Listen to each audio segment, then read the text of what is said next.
past the 40-second mark. So let's listen in. Flight Director Ty Huntington's going to take us through one more time for a Starship liftoff.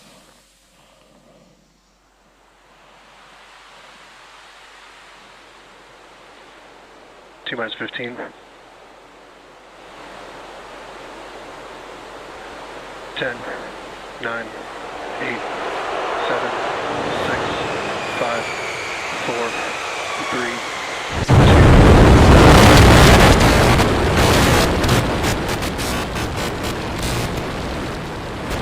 We have liftoff.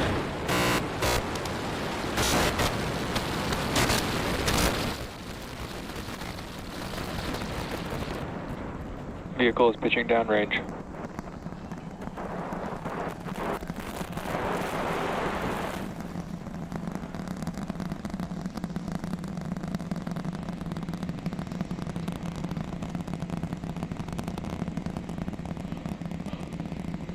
All right, 30 seconds into flight. The rumbles are still building here in the Raptor's nest.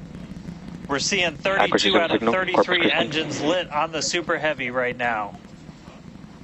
Coming up shortly is going to be max Q, that maximum aerodynamic pressure as we go uphill on the vehicle.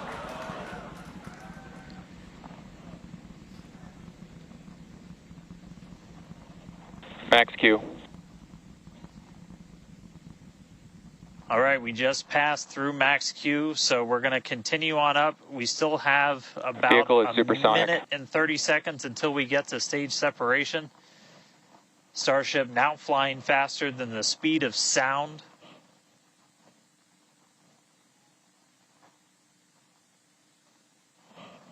All right, so you got a couple of views. You got some ground trackers in your top camera there. You're looking down from the top of the booster in the bottom left, and then a camera in the top flap of the ship looking back in the bottom right, so getting a couple of different looks as Starship heads uphill. Once we get the hot staging, a lot of things happen all at once simultaneously. We're going to light the engines on the ship, starting with the RVACs first, and then the 3 center sea level engines before we're separated. All of that exhaust gets plumed out the side of the hot stage, and then the ship will separate itself. All but the 3 center engines on the booster are going to shut down, so the booster never stops its thrust while we go through this hot stage maneuver. After that, the booster is going to do its flip, start heading back, and then the ship will be on its own power on its way to space. So that should be coming up in just about 30 seconds from now. As of right now, still looking in like 32 out of 33 Raptors lit on the booster. And we'll start to see those stagger down. They're going to turn off in banks, so you'll see the lights on the bottom left screen of the engines that are active start to turn off in different groups, and you'll see those 3 center ones lit. Booster engine cut off. Ship ignition. Stage separation confirmed. Bootback burn start up. Acquisition of signal. Houston.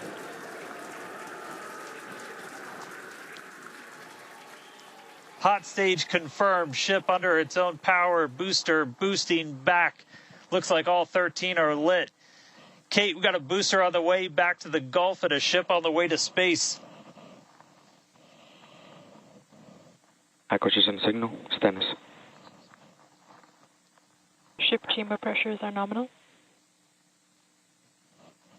Ship power and telemetry nominal. All right, the first stage currently performing the boost back burn. This is expected to last a little over 1 minute. This propels the booster back toward the coast, taking it to a landing in the waters of the Gulf of Mexico.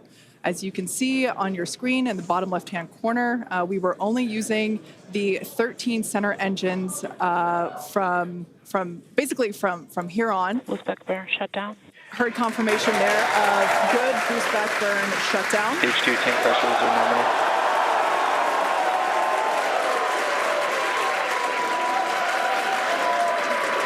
Lots of excitement. So right here, this is our view of the jettisoned hot stage. As we mentioned, this is a temporary fix to help reduce the weight of the booster, of the Super Heavy booster. Future iterations will have a lighter weight integrated hot stage structure that won't need to be jettisoned. Now, after we jettison that hot stage, the booster will begin to attempt its water landing in the Gulf. In the meantime, the ship will coast for about 40 minutes or so up to an altitude of 214 kilometers. And after its coast phase, it will attempt a controlled reentry, including a flip maneuver and a landing burn, just before splashing down in the Indian Ocean. But as a reminder, we are not attempting... Trajectory nominal. Good news there. Trajectory is looking good for the ship, which is on the right-hand side of your screen.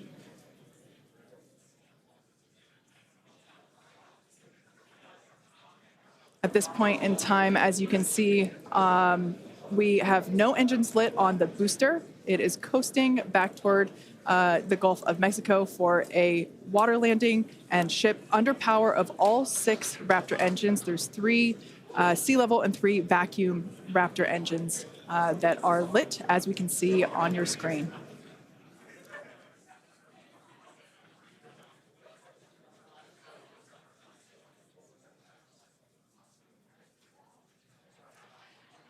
These views have been looking incredible. Super Heavy has been performing beautifully today. And you can hear the crowd is very excited about it. As a reminder, for booster, the primary goal today is to do a landing burn and a splashdown in the water. And we are just about 30 seconds away from that landing burn expecting to begin. And an incredible view from the forward portion of the booster. This is basically on top of the Super Heavy booster, where we have jettisoned that hot stage. So now we can see this incredible view of Earth as it's making its way back down to the Gulf of Mexico. Right now, the booster is using the 4 hypersonic grid fins to guide itself through atmospheric re-entry. And we are expecting that landing burn here.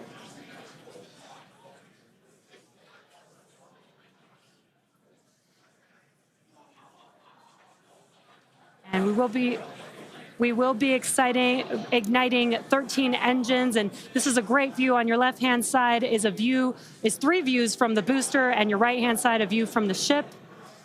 And you can see those grid fins on your left-hand screen rotating and turning to guide the booster, and there's that landing burn.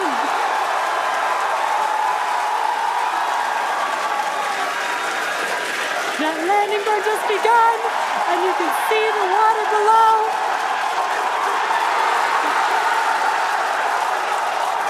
And we have splashdown.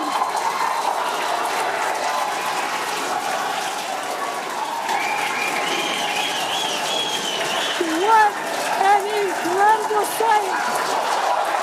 Congratulations to the SpaceX team. Ship has entered terminal guidance. That was absolutely incredible. The first successful splashdown of the Super Heavy booster. Loved seeing it just tip over into the water before losing that footage. Now the next milestone is coming up in about under a minute. Ship is going to shut off its Raptor engines, Ship engine cut off, which we see right there.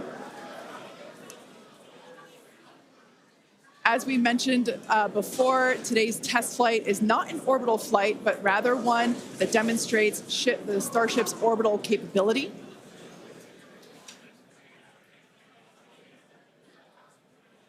So right now, we are under power with just the 3 center Raptor engines. Expecting those, and just there we could see that those have also successfully cut off.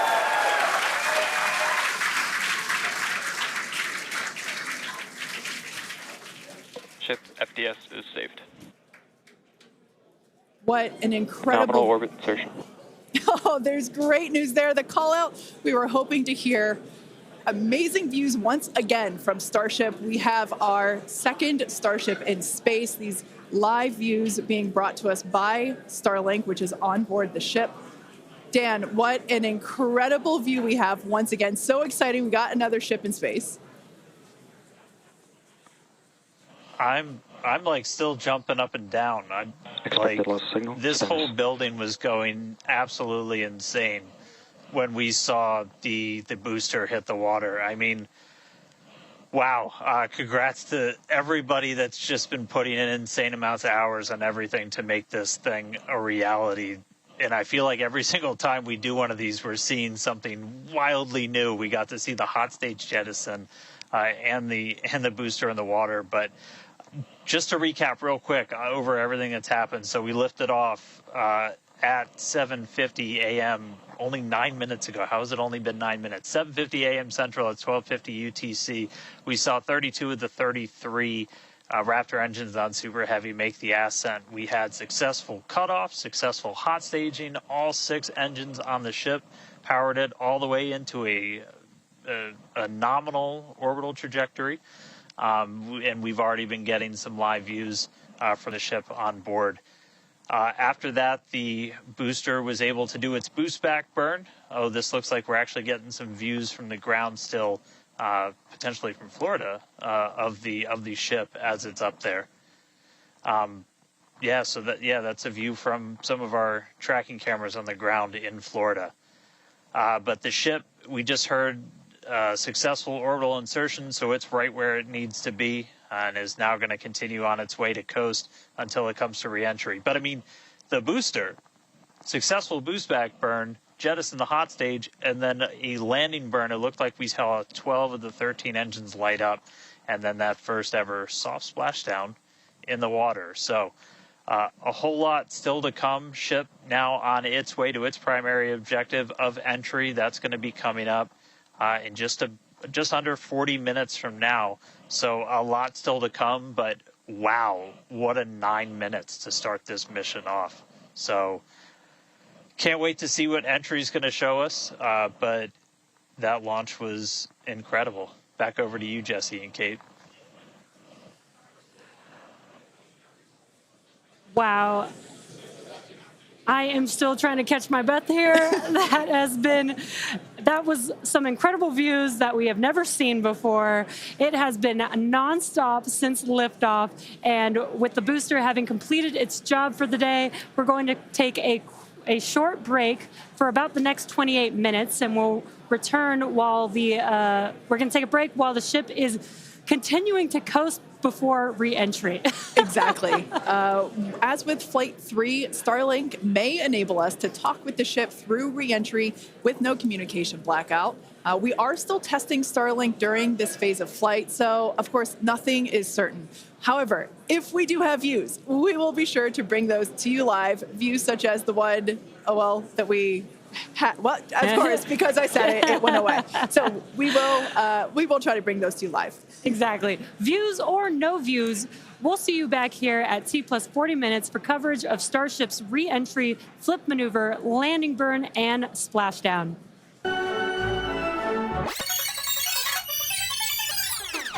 Welcome back to Starship's 4th flight test. It has been an exciting day so far. We had an on-time liftoff of 7:50 a.m. Central Time, followed by successful hot staging, stage separation, jettisoning of the hot stage structure, an epic super heavy booster water landing in the Gulf of Mexico, the first successful return of the super heavy booster. So that was incredible to see. And right now, the ship is in space. As you can see here by this view, we're looking at one of the flaps of Starship, one of 4. You can actually see a close-up side detail of some of those hexagonal heat shield tiles. Now, coming up around T plus 49 minutes, the ship will re-enter the Earth's atmosphere. As a reminder, the primary goal of today's flight test is for a ship to make it through the extreme heat of re-entry. This is typically a portion of flight where we don't have communications with the spacecraft because it's re-entering at or around orbital velocity, which is about 8 kilometers per second or roughly 5 miles per second. At those speeds, the spacecraft moving through the atmosphere results in friction and creates a plasma field around the vehicle. That blanket of plasma distorts, as you can see, that plasma blanket, which you can kind of see here, distorts communication frequencies, so we're left with a brief blackout in communication.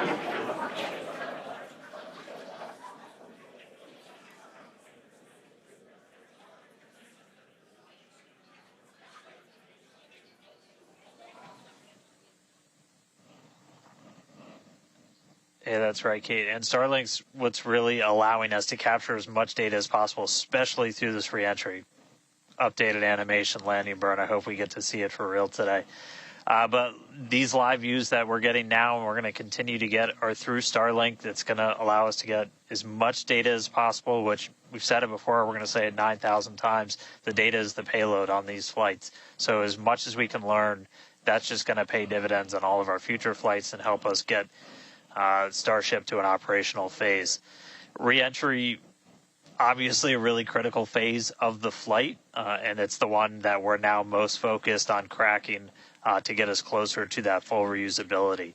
Starlink is going to be able to send us data back all the way through reentry. We've done some additional testing, and we're expecting to be able to get data from Starlink thanks to its high frequency and kind of the orientation and everything of Starship all the way through reentry. And then got a new view here. We have two external views. We had this one on Flight 3. We've got two for this one. And we're going to continue adding views as we continue to evolve Starship. Again, this is an experimental vehicle. Believe me, I want as many camera views as you all do. So huge shout out to the AVI and the software teams and everybody that's been working with us. We're getting more cameras on Starship, not just because it looks cool, but this provides an incredible insight into reentry, which is, historically a really tough window to look through. Approaching entry interface. The physics of reentry are insanely intense. One of my favorite NASA astronauts, Victor Glover, recently described it as with the forces and the flows and the temperatures, it's like pointing at a raging river in one spot and saying, tell me exactly what's happening right there. And that's what a ship is experiencing as it goes through, as it's moving through the atmosphere at, more than 5 miles a second and heating up to thousands of degrees. So just having visual representation, just being able to see what's happening is incredibly valuable.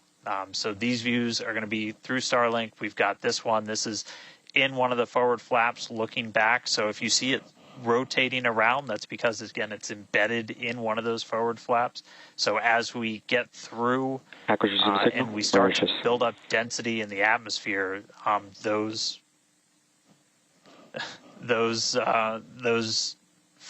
view is going to move around as the flap does.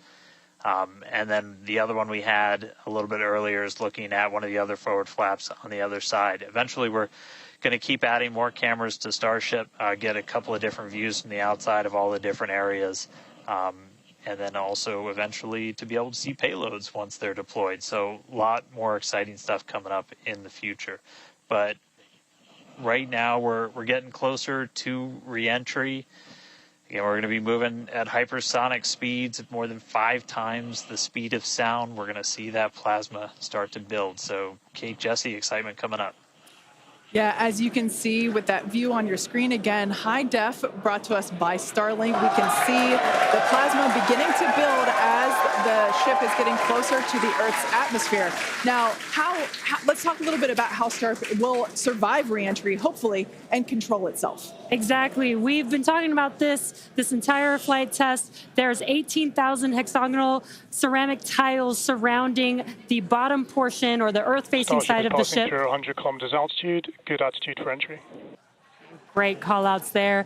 Now, during atmospheric reentry, the vehicle is going to see temperatures as high as 2,600 degrees Fahrenheit or over 1,400 degrees Celsius. So those tiles are there to help protect the vehicle from this extreme heat.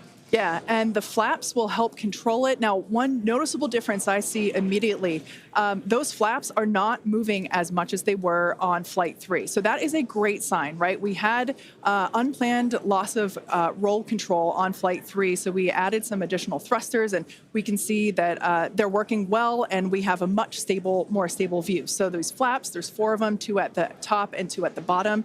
They're made out of stainless steel. And they help steer the ship, which, as we can see, the plasma continuing to build. Now, if the ship survives reentry, it will have to perform a flip maneuver as well as a landing burn. We saw this demonstrated in a couple of high-altitude flight tests back in 2020, 2021.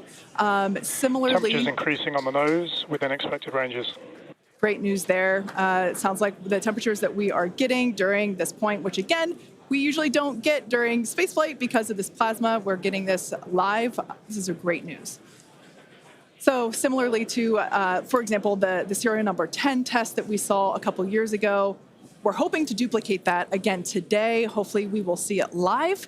And basically the 3 center engines of the ship will reignite and gimbal or point to help flip the ship until those engines are pointing down so that it can land vertically using Raptor's thrust. And as you can see, even from the beginning of the program, we've designed Starship to land on Mars where there are no runways or other humans to help out. We also want rapid reusability, so we're doing... The vehicle is passing through 85 kilometers altitude. The flaps have control of the vehicle. Great news. Flaps have control of the vehicle. That's exactly what we want to hear for this flight test. Yeah. Again, we are going to be doing a propulsive landing instead of a more traditional means like parachutes. And we are expecting re-entry to begin here in just about a minute. Re-entry, an awesome view that we have here. Starship remains on a good entry trajectory. This is the same view that we had when we first returned from the coast phase. Again, this is looking at the side of one of the flaps. It's incredible that literally at the bottom of this picture, we're basically looking through plasma, which is just absolutely mind-blowing. Wild, very wild. Now we are expecting entry to begin here in about 30 seconds or so. Entry to splashdown is expected to last about 6 minutes long. And that flip maneuver should occur around about 10 minutes before splashdown. And such incredible views that we're getting. Approaching peak heating region.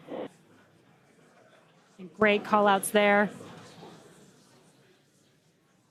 Yeah, these views are absolutely astounding. Nose temperatures continue to rise within expected region. And in your bottom right-hand corner, you can also follow along with the altitude of ship as it's returning back to Earth. So once again, this view is basically looking down into the plasma blanket that is building up around the exterior of Starship. It is traveling, as you can see on your screen. You can look in the bottom right-hand corner and see how fast it's going, how high it is, as well as the general orientation. Again, we're seeing a lot more stability, a lot more control here on this flight, which is great. It shows that the iterations, the learning... Starship is now in expected peak heating region. All right, great news there, telling us that this is basically the hottest point that Starship should get during its re-entry. Now, the heat shield is working with the atmosphere for some free braking, okay? the atmosphere is helping to slow the Starship down. Yeah, exactly. We're not using any engines or thrust to slow the vehicle down. Exactly what Kate mentioned. We're just using the atmosphere and those heat shield tiles protecting the vehicle as it's coming through that high heat temperature. Yeah. Now, this is another one of those moments that we have been waiting for. Right now, the ship is currently re-entering the Earth's atmosphere, and by all looks and all call-outs that we're hearing on the net, it is doing pretty well. Now, we do not plan to recover the spacecraft today, but rapid and reliable reusability is the ultimate goal.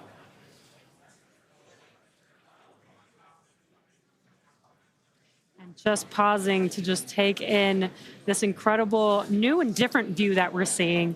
We did get a similar view in Flight 3, but again, the vehicle did lose a little bit of its control, attitude control, and this is a very stable view. This is great. This is exactly what we want, and we are hearing that we're getting expected call-outs. Mm-hmm. Absolutely. Starship is seeing half a G of acceleration, remains on a good entry trajectory. You know, it's incredible to look at this photo and wonder, wait, is it real? Is it frozen? You know, we can see so I was just going to say Those temperatures have stopped increasing. Oh, that is great news. The temperature is no longer building. But I was saying, we have a little bit of indication there. We can see that streaking occurs and tells us that this is indeed a true view. So once again, we are looking basically through the plasma that is building up around the exterior of the ship. And I still cannot get over that we are getting a live view of re-entry right now, live on your screen. Again, we've said this over and over, but all thanks to Starlink.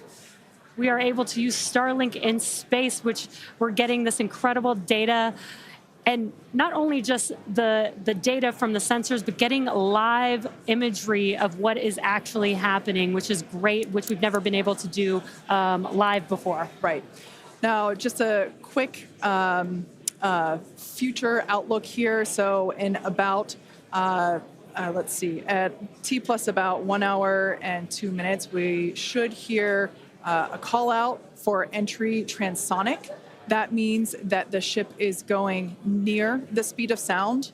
And then about a minute after that, we'll hear another call out saying entry subsonic, meaning that the ship is going below the speed of sound. So these are all continued indications that the atmosphere, right, as the ship comes back down, it is getting through the more dense part of the atmosphere, and that atmosphere is helping to push against the vehicle, and those heat shields are protecting the vehicle during this high heat period.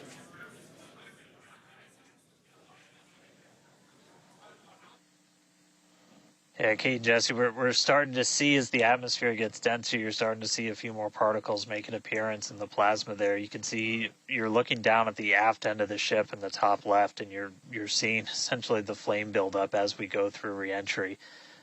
You've been hearing the call-outs. They're tracking things like temperatures in the nose cone, and those were right where we modeled them to be, which is really cool to see and to see in real time.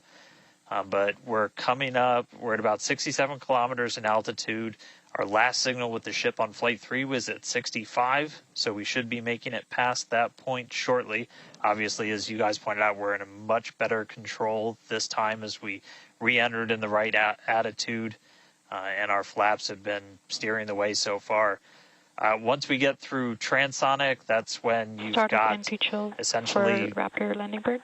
Different areas around the vehicle where the air is either moving faster or slower than the speed of sound. We'll eventually get to subsonic, which we have some experience with. We did in our suborbital campaign. Start of Raptor chill. And Starship will landing bird. eventually get down to its terminal velocity as it's floating down to the water. That's just about 200 miles an hour or so. We are hearing that we're starting to chill some of the engines as we are, if we make it all the way down to the water, still going to attempt a landing burn, but still a ways to go. We're at about 64 kilometers in altitude right now. We made it through what's expected to be the peak heating, but now we're going to start encountering increased pressures as the atmosphere gets thicker and thicker. So we're at 63 kilometers, so we've already made it farther than we did on our last flight when that last signal was coming at 65 kilometers. So again, what we're really looking at here is the performance of the heat shield, of the flaps, of the seals in the flaps. There's just a whole bunch of different areas that we're keeping a really close eye on as we re-enter.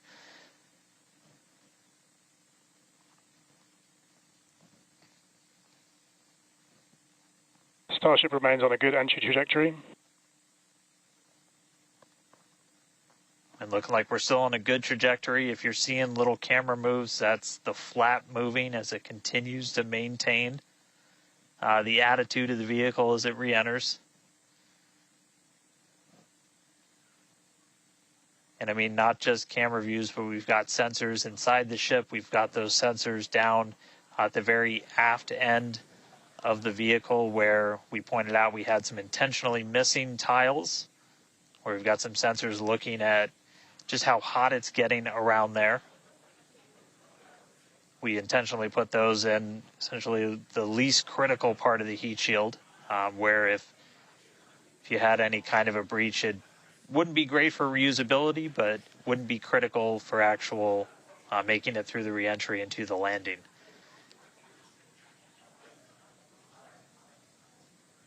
"58 kilometers, we're continuing to descend. Again, right now we are over the Indian Ocean. We're actually getting closer and closer to that expected splashdown point, which is just to the off the northwest corner of Australia.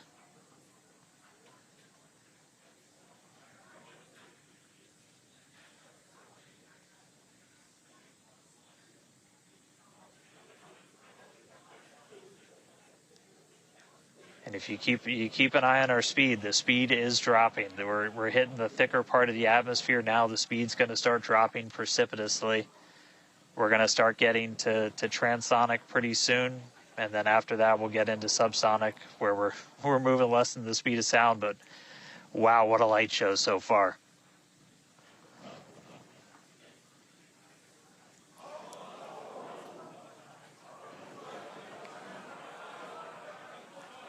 External temperatures are starting to come down. Again, this camera view is looking right at one of the forward flaps.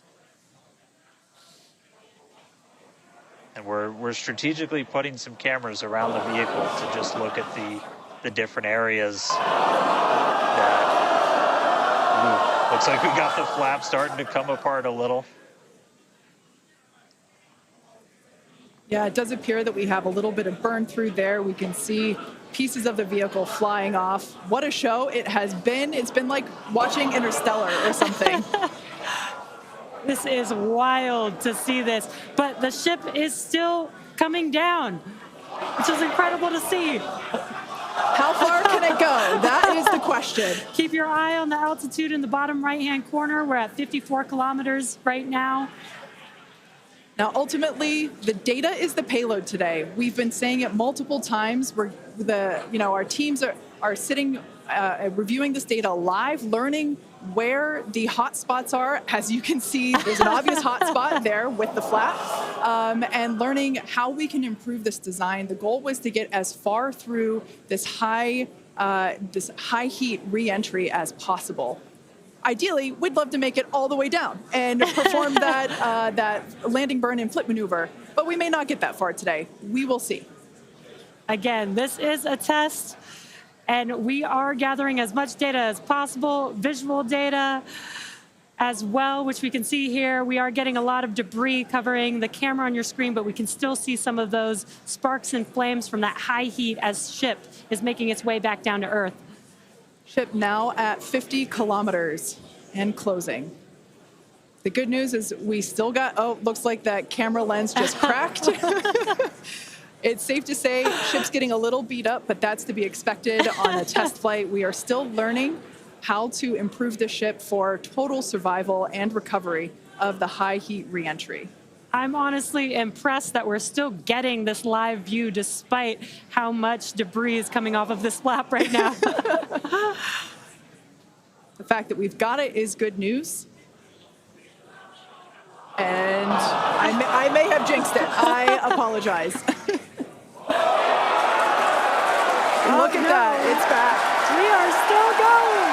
And the teams here at SpaceX are excited, as you can tell by the cheering behind us. There's still a sizable crowd here at Mission Control Center, Hawthorne. A splashdown is expected in just about 4 minutes from now. And we're still moving. We still have live views. Starlink is doing an incredible job. Maximum entry dynamic pressure. External temperatures are dropping. Okay, good news. Those external pressures are dropping. The question is, how much of the ship is left? We can't really tell. We can still see some of that particulate coming off. And unfortunately, we do have a cracked camera lens. But for any photographers out there and videographers, we know that's part of the gig sometimes. Yeah, and you can see that the speed is rapidly slowing down. That's actually really great news for us. We want the vehicle to be slowing down before it splashes down into the ocean. That'll help set us up for that flip maneuver, engines first down into the water. Exactly. So we have seen this flip maneuver demonstrated on previous high altitude flight tests like serial number 8. Oh, more views. Or excuse, I should say, more light coming through the view that we have through that cracked and dirtied lens there. But yeah, so we're hoping that this flip maneuver, that we can pull it off as soon as we get those views back. If we can get them, if the ship is still around, we will bring it back to you. Vehicle has passed maximum dynamic pressure. That is great news. Maximum dynamic pressure being the moment in which the vehicle experiences the greatest amount of aerodynamic pressure. Speed still dropping. We're now at 37 kilometers above the ocean.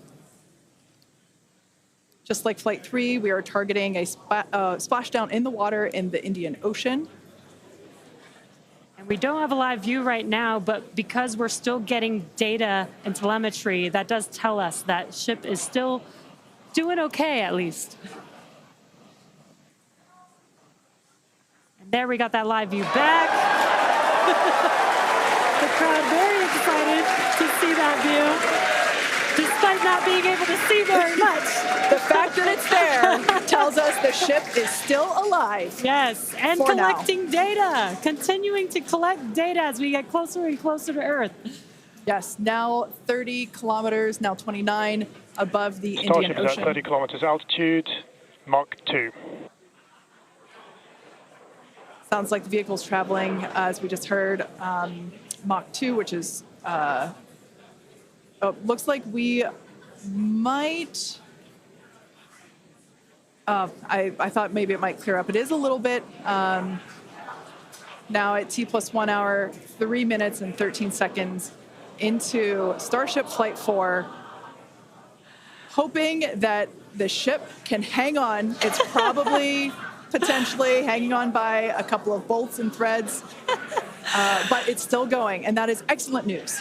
That deceleration is looking incredible. We're about to go under 1,000 kilometers per hour. Yeah. Starship is at 20 kilometers altitude. Now, keep in mind that even though we can't see anything, the data itself is what we really are. Starship is subsonic. Subsonic, they're telling us it's traveling below the speed of sound.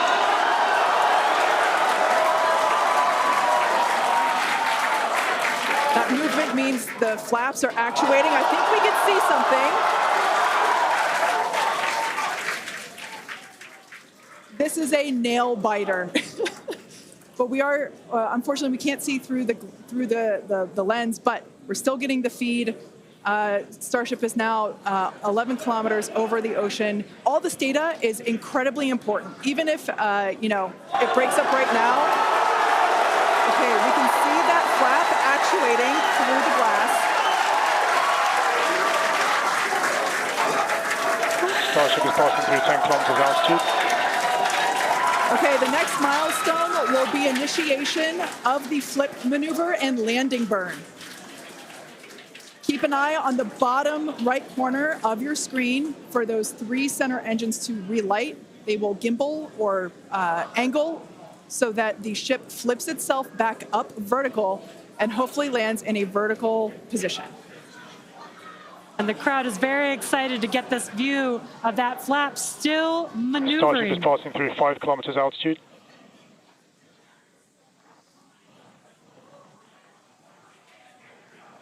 This is incredible.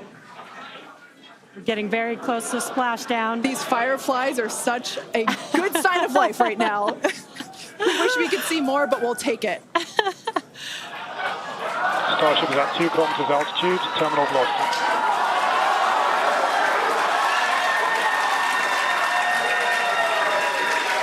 Landing burn startup for Starship. All right, good news there.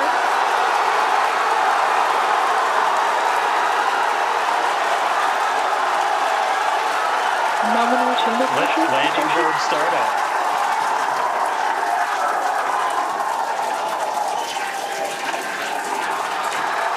Starship is in landing burn. Landing burn shutdown.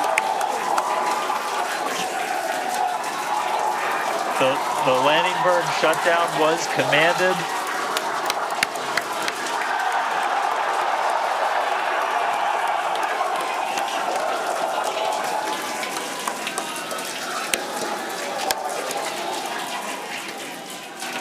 Wow. I mean, it was a little bit of use your imagination as you were going down with what we could actually see, but we were able to hear the ship did its landing burn. It sounded Starship like we might have got shutdown. 2 engines. And there's the final call for landing burn shutdown, but we'll go back through all the data, but we did get confirmation that a landing burn took place. Starship made it through re-entry and did its first ever landing burn. from South Texas to the other side of the earth. Starship is in the water. What a day. What a day, guys. Yeah. That was absolutely incredible. We we got views pretty much the whole way down.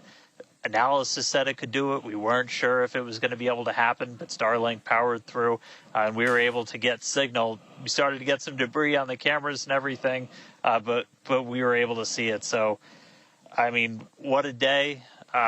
Just recapping, everything started off today. We lifted off from here in Starbase just about an hour ago. It feels like a lifetime. Successful super heavy ascent, boost back, and its own splashdown in the Gulf. Ship made it to space, kept its attitude. Successful re-entry through peak heating. We got to see it under flap control through the atmosphere, and we got call out of our first ever ship landing burn after a launch into space. So just really incredible. So I'm going to take some time to collect myself, but wow, that was incredible. I can't wait for the next one. Over to you guys. It was so loud here. I haven't heard the crowd get that loud probably since liftoff of Flight 1, honestly. That was incredible. Congratulations to our teammates, to everyone who supported the Starship program. Thanks to all of our future customers for your support. And we'd also like to thank the people of Cameron County, Texas, as well as the Coast Guard, the Federal Aviation Administration, and the government of Mexico. And since Starship got a little bit toasty from that extreme heat of reentry, and we've got our very own Starship right here, let's have a toast of our own. I've been waiting all morning for this.